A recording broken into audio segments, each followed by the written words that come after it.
ಇನ್ನು ಸಿಂಧೂ ನದಿ ನೀರು ನಿಲ್ಲಿಸಿದ್ದಕ್ಕೆ ಪಾಕ್ ವಿಲವಿಲ ಅಂತ ಇದೆ. ಪಾಕಿಸ್ತಾನ ಸರ್ಕಾರದಲ್ಲಿ ಆತಂಕ ಶುರುವಾಗಿದೆ.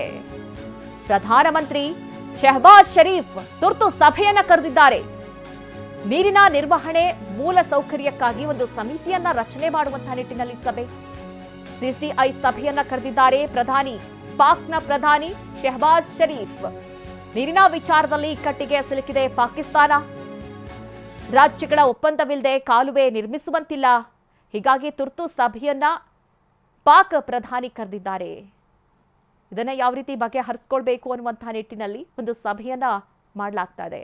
ಈಗ ಸಿಂಧೂ ನದಿ ಒಪ್ಪಂದ ಸ್ಥಗಿತ ಮಾಡ್ತಾ ಇದ್ದಂತೆ ಪಾಕ್ಗೆ ಒಂದ್ ರೀತಿ ವಿಲವಿಲ. ಯಾಕೆಂದ್ರೆ ಅಲ್ಲಿ ಕುಡಿಯುವ ನೀರು, ಕೃಷಿಗೆ ಸಂಪೂರ್ಣವಾಗಿ ಸಿಂಧೂ ನದಿಯ ನೀರನ್ನೇ ಅವಲಂಬಿತವಾಗಿ ಇಟ್ಕೊಂಡಿದ್ದಂತಹ ಪಾಕ್ ಈಗ ಒಂದು ಕ್ಷಣದಲ್ಲಿ ಈ ಒಂದು ಸ್ಥಗಿತಗೊಳಿಸಿದಂತಹ ನಿಟ್ಟಿನಲ್ಲಿ ಸಿಂಧೂ ನದಿ ಒಪ್ಪಂದ ಪಾರ್ಟ್ನರ್ಶಿಪ್ ಫರ್ಮ್ ಸ್ಟಾರ್ಟ್ ಮಾಡಬೇಕಾ ಅಥವಾ ಪ್ರೈವೇಟ್ ಲಿಮಿಟೆಡ್ ಕಂಪನಿ ಸ್ಟಾರ್ಟ್ ಮಾಡಬೇಕಾ? ಕನ್ಫ್ಯೂಷನ್ ಯಾಕೆ? ಒಬ್ಬ ಎಕ್ಸ್ಪರ್ಟ್ ಜೊತೆ ಮಾತಾಡು. ಎಕ್ಸ್ಪರ್ಟಾ? ಎಲ್ಲಿ? ಬಾಸ್ ವಾಲಾ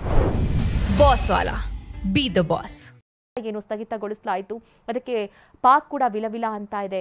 ಒಂದ್ ಕಡೆ ಈಗಾಗಲೇ ಪಾಕ್ನ ಪ್ರಧಾನಮಂತ್ರಿ ಶಹಬಾಜ್ ಶರೀಫ್ ಅವರು ತುರ್ತು ಸಭೆಯನ್ನ ನಡೆಸಿದ್ದಾರೆ. ನೀರಿನ ನಿರ್ವಹಣೆ ಮೂಲ ಸೌಕರ್ಯಕ್ಕಾಗಿ ಒಂದು ಸಮಿತಿಯನ್ನ ರಚಿಸುವಂತಹ ನಿಟ್ಟಿನ ಸಭೆ ಕೂಡ ಕೈಗೊಂಡಿದ್ದಾರೆ.